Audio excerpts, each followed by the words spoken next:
You know, some days in this hobby, you just can't catch a break. Other days in this hobby, everything breaks.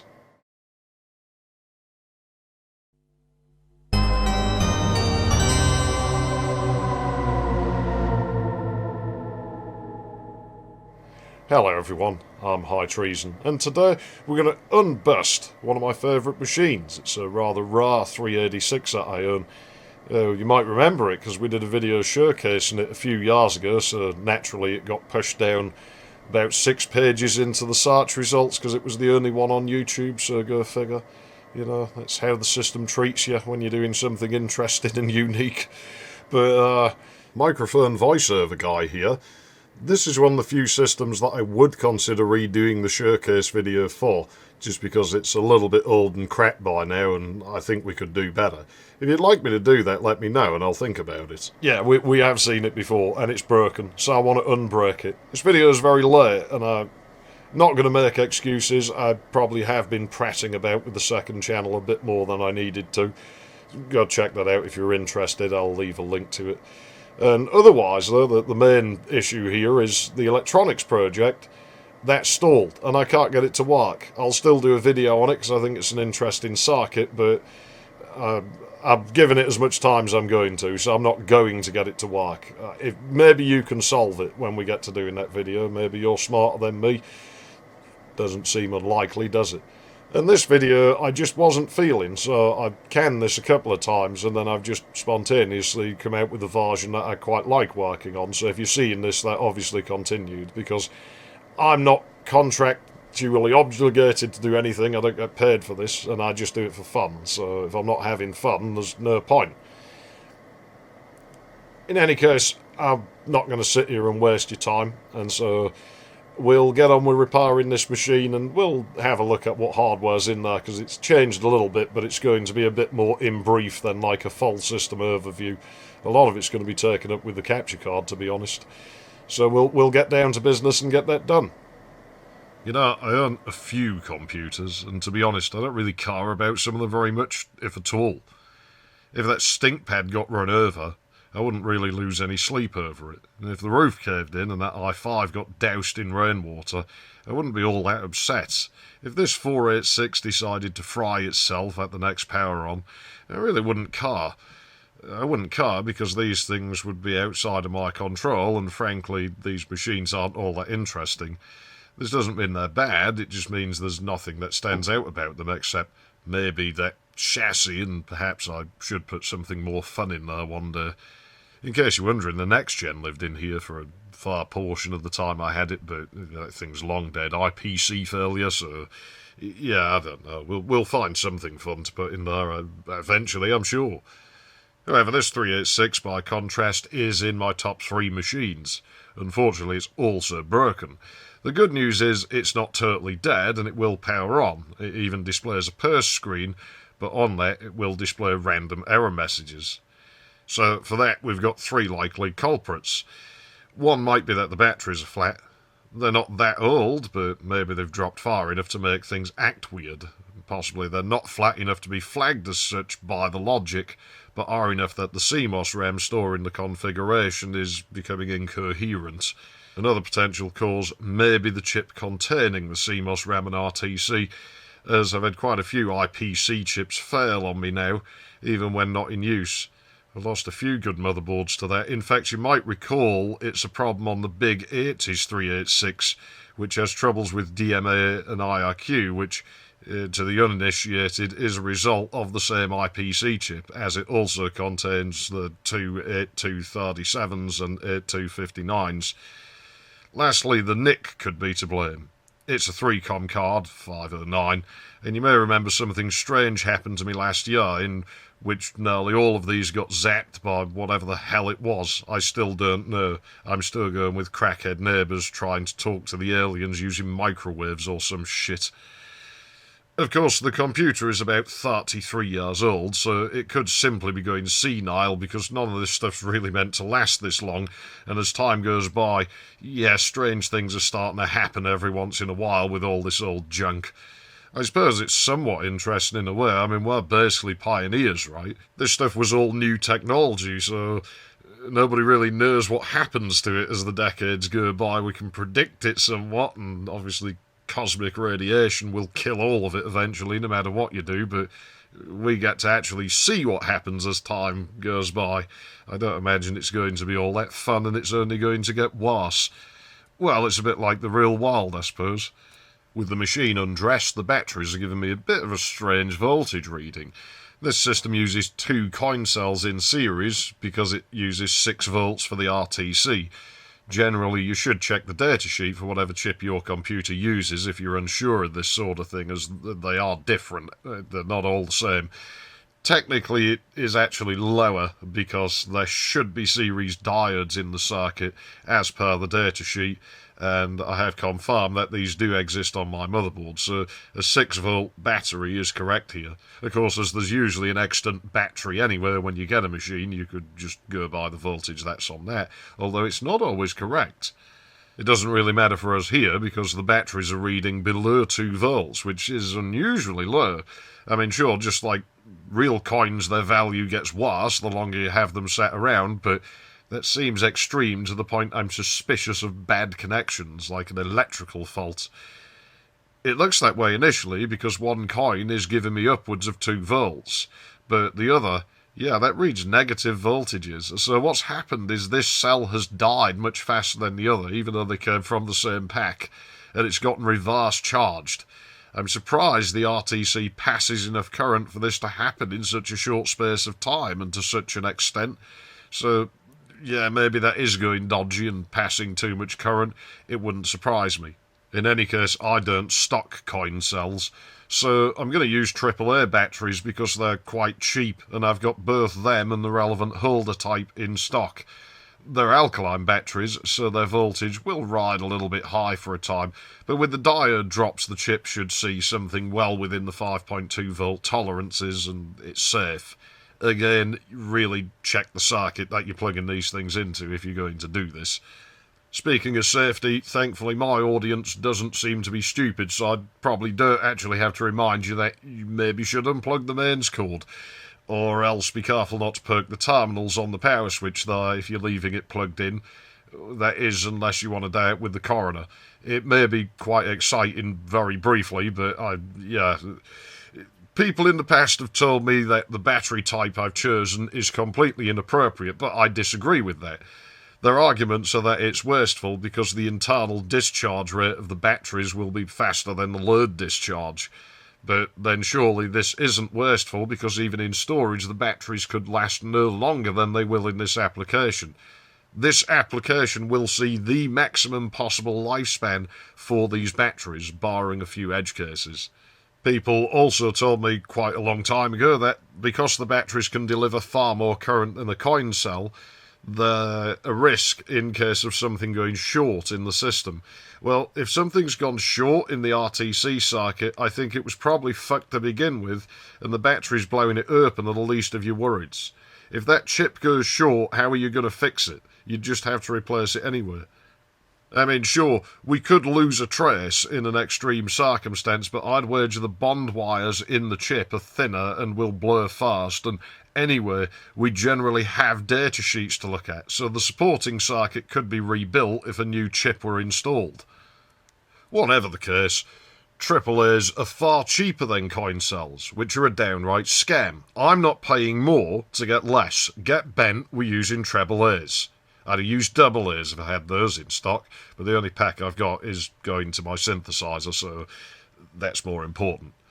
Hey, and if you think using treble A's to run the real-time clock and CMOS RAM is wasteful, then try this on, because the turbo display uses a button cell that's no longer made, or else they now only come in 4.5 volt flavours, and not the 1.5 volt that this thing uses, despite having the same part number. So now we use a single treble A cell. Yeah, the display uses a battery to store the value instead of using jumpers. You set it with the reset button, which you temporarily disconnect from the motherboard. I really like this setup, but you can see why it didn't catch on. Especially when it fails and displays 0, I think probably worried a few people. If you really want to get mad at me, I use a 60-watt soldering iron for pretty much everything, and I used it to solder wires directly to this battery, because I couldn't be bothered. there should be long enough between it depleting that it's not really a problem, and I'm happy to just solder the wires again. Meanwhile, the CMOS battery holders lead to a DuPont connector that I put in heat shrink. This should prevent anything shorting, which I've never actually known happen, and keep the connector in place. But it also will let me disconnect it easily if I want to use this in something else later on. I just cut the heat shrink off. Now, with the CMOS settings tapped back in, the system starts, but we do get occasional I/O-related errors at boot. Removing the NIC solves this, so the NIC is definitely faulty and it's disrupting the AT bus. It's no problem, as I expected this. I'll simply have to buy another 10 base 2 card at some point. I've honestly come to rather dislike these 3Com things over the past year, and to be honest, even if it wasn't the problem, I'd probably chuck it out anyway. This isn't the first time they've caused me issues, and you'll notice E1 has been bridged in the past, because occasionally the config on these seems to wig out, and they think they're in EISA mode, from which you can't bring them back without shorting that debug jumper. So yeah, it's a piece of junk, and I'm through with it. I'll try a different vendor. I don't think there's any point in benchmarking this thing again, because we did that in the machine's showcase, and nothing's changed. It's still faster than an Intel system. You'd kill me if I didn't show you a shot of the CPU, though, and, of course, the beautiful Toshiba-packaged NPU. So, well, there they are. I do still wonder if the unpopulated extra pinholes are for the 38605. I'd have to find a datasheet, I guess, and look at the pinout. Well, while we're in here, then, the hardware did see a few changes since the machine showcase, and I'll admit I don't reliably remember when or to what extent, so we'll just sort of brush over the whole lot, as I want to put some missing standoffs in place anyway. So it's a generic MIO card there. That was already here, I think. Nobody really cares about that. Me included, so long as it's doing what it's supposed to be doing. It seems to be, so, yeah. You know, I wish this low-profile form factor had stayed around for longer, and if only PISA had taken off, it might have done. Such a total bitch to work in, though. Yeah, anyway, on the other side, I'm sure we've already met the VideoSurge, but we'll talk about it anyway, and have a quick look at it in Windows in a moment, just because it's not something you see every day. I modified this one to heat-sink its onboard linear regulators to the chassis cover, and I'm convinced a lot of these linear regulators run hotter as they get older. Certainly, the ones I pulled out of my Profit synthesizer run hotter than similarly aged ones that were never used. It could just be luck of the bin, of course. Really sucks to be a silicon component when you think about it. Start life in one type of bin, end it in another. That other silicon, the one that has the E in it, that tacky women have stuffed into their titties, probably has it better, really. Certainly much more fun to put your hands on. The VideoSurge 24 is made by AI Tech. It's based on a Chips and Technologies reference design, and indeed it uses more than one of Chip's chips. Surprisingly, this doesn't set off the spell checker in Word 97 for grammatical errors. The actual video side of things is largely handled by the expected mix of Philips and Brucktree parts. The bin dates here tend towards 1992, but this card is really 1991 technology, and it's quite impressive in its own right for that. There's a fairly large frame buffer on board, and it connects to the VGA card via the Visa feature connector, so it will get a perfect digital copy of the VGA image to work with. Unfortunately, this does limit things to 8-bit color for the VGA card, but as it is, my VGA card can't go further than this anyway, not without an upgrade daughter card that I don't have and never found a need for. Even then it's questionable because that pin header would penetrate the daughter card's female connectors, and when I attempted... You know what, actually, let's go back to the capture card. Incoming analog video will be displayed in 24-bit colour, hence this is a VideoSurge 24.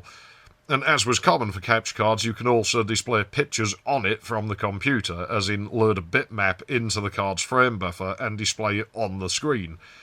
To be clear, this will also display in 24-bit colour, regardless of what the VGA card's set to. And in that regard, it is superior to what the average SVGA card of the time could handle, at least without an expensive RAM deck that may have been an optional upgrade. Refer back to the molestation upgrade board thing for the VGA card.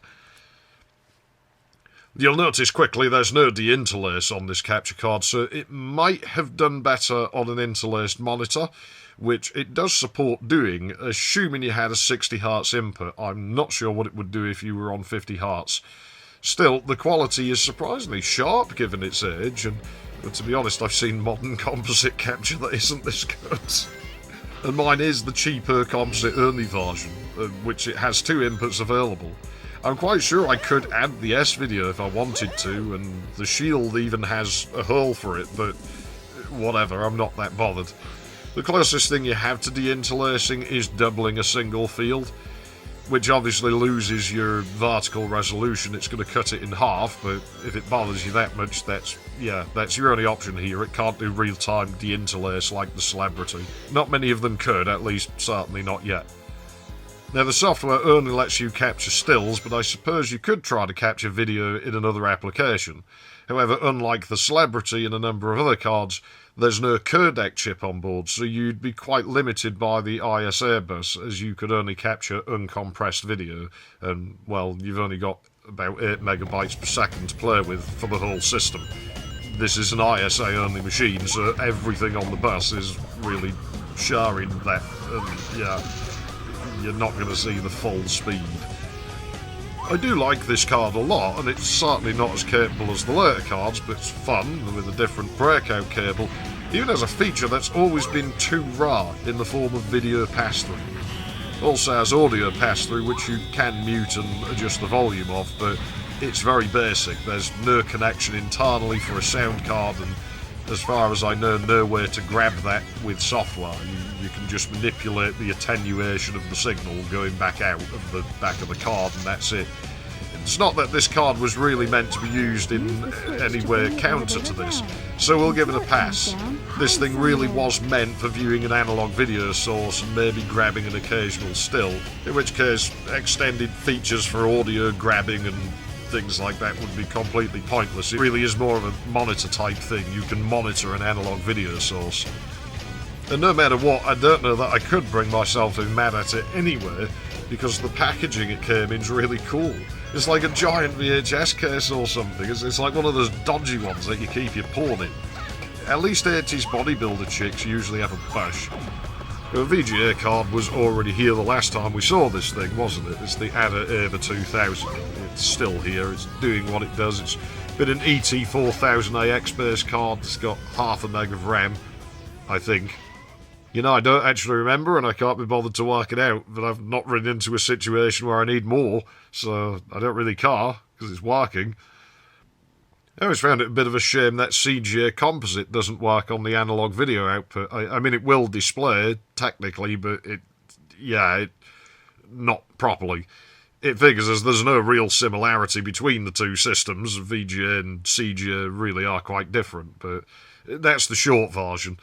This card here is particularly awesome, and you probably did notice the Toshiba CD-ROM drive that's appeared, which is low profile, and I swear there's a floppy drive you can get to put on top of it. That blank is attached to a frame, and it is removable. It's a SCSI CD-ROM drive, and it connects to that sound card, and the sound card in question is obviously the MediaVision Pro Audio Studio 16.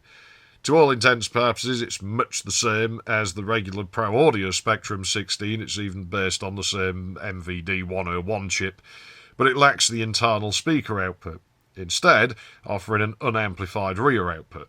The noise floor on mine sits down under negative 100 decibels, but at this age you really are rolling the dice for that sort of thing. Still, it beats the shit out of most of today's cards, even the studio grade ones.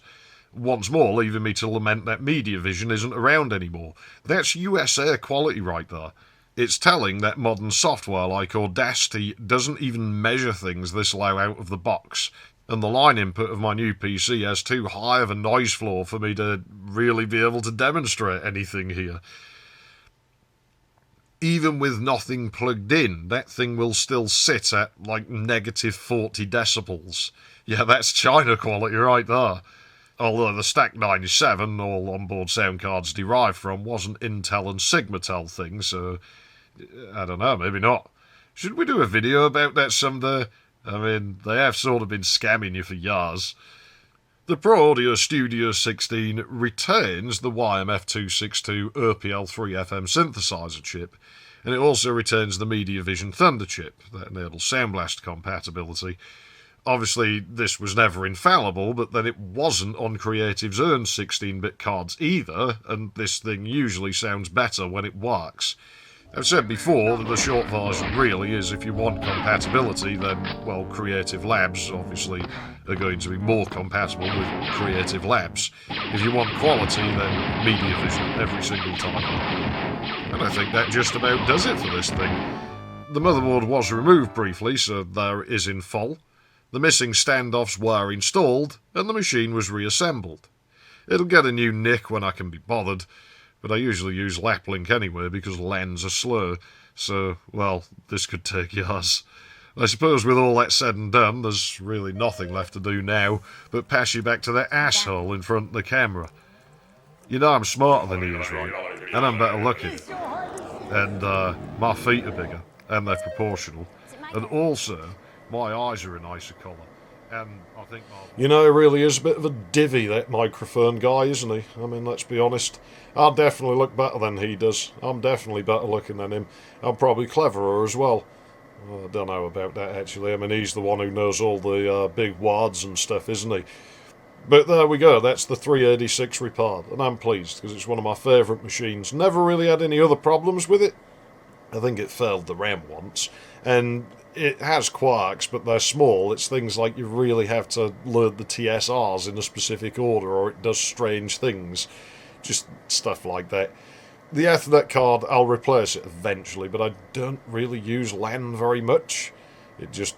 On old machines, it's fine. New machines, they're no good at it. And it's not even just because you're trying to talk to something that's old. Even between new machines, LAN's just bad in modern operating systems. It's very slow, to the point where I am better just using a laptop with a USB stick in it and using Laplink to move the files back and forth. And conveniently, I earn that Armada, don't I? So that thing's really good at that kind of job. So, the Ethernet card. You heard right. I use 10 base 2. Who gives a damn about 10 base 2? You might remember I did a video about 10 base 2 a few years back, so naturally got shoved several pages down the search results. You can barely garner like a couple of thousand views or something. Yeah, someone else has done a video on it now. Tens of thousands of views in the space of like a couple of weeks. Yeah, come on, dude. If you're going to cheat, at least use, like, Pokemon or The Simpsons or something so the numbers are somewhat believable. There's probably barely a few tens of thousands of people in this hobby. You know, obviously nobody gives a fuck about 10 base 2. I knew that when I made the video on it. It did better than I expected it to do. So you're full of shit. If I could remember the channel name, I would say it, because I'm past giving a fuck who I annoy. Not that I ever really cared that much to start with. But on the plus side, though, because nobody gives a fuck about 10 base 2, it might be cheaper for me to get a new Ethernet card, because people don't want them. Quite often the ones that don't have Cat 5 come up cheaper, and that's rightly so. 10 base 2, nobody ever really liked it. It was always shit. It was always a thing nobody was that keen on. It was just that it was a more affordable option. It was something you just tolerated. That's the best way to describe it. Nowadays, there's no point, because Cat 5's not particularly expensive anymore, is it? So you just use that. Unless you're an idiot like me, and then you use 10 base 2. And then you sit here on a video going, and the Ethernet never works on anything. Go figure. Now, yeah, this 386, again, I want to find something to play on it on that second channel. I'm not sure yet. Find something. And this channel, going forwards, what are we going to do? Well, obviously the electronics project. And I've got other electronics projects. I've got to play with microcontrollers at some point. And I want to take my Prophet 5 to bits. Because I've never seen a good video with the internals, and much less anyone who actually has the faintest idea how it works. And they're not a particularly common thing, let's be honest. They only made a few thousand of them. They cost a lot of money. Most people aren't going to be into just opening them. And most people who own them haven't got the faintest idea what they're doing as far as that goes. They might be able to use them musically. Most of them don't. They just sort of wank over it and never use it. I actually use mine in songs. But... you know, most people, no. Whereas I do all the work myself, so I'm happy to just open the thing up. We'll have a look, and we'll talk about how it works in there, because it's quite a a significant piece of technology. It's a milestone, really. You know, it changed the course of musical instruments quite significantly, so we should probably document that. PCs, well, some idea or other will come into my head, but we already know I am running out of things to do with them. I'm not going to deny that. I just don't want to repeat myself forever, and I'm not going to, so we are sliding more towards those kind of things, but some PC stuff left to do. Not 100% sure. I mean, feel free to suggest things. You know, I do read the comments. I'm not one of these people who doesn't do that, because I think it's rude. If it's like a massive channel that has like millions of comments on it, then I don't expect anything, but then I probably wouldn't be watching it anyway. When it's not a huge channel and it's like a manageable amount of comments like mine gets, then I'd kind of expect a reply every once in a while if I'm writing comments on it, and if I don't get one, I actually just stop watching and press the don't recommend this channel button, because it's like the operator's rude. I'm giving you my time to watch your shit. The least you could do is give me a couple of minutes to write a reply, you fucking selfish prick. So, you know, that's my outlook on that. So, yeah, feel free to suggest things. And I'll consider it. If I like the idea, then it might happen. Otherwise, it might not, but well, try, can't we? I think that's it anyway. I don't really think I have that much to rant about today. If I have, then I'll stick it on the end. But, well, I guess I'll get out of here then. So, I'll leave you to it. I'm High Treason. Thanks for watching. And until next time, remember, don't be a screw-up. Load DOS 622 up. Or better yet, be a total screw-up. Load 10 base 2 up. Yeah, whole network's going to go down on that one, I think.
crocodile for a spin. Come on then.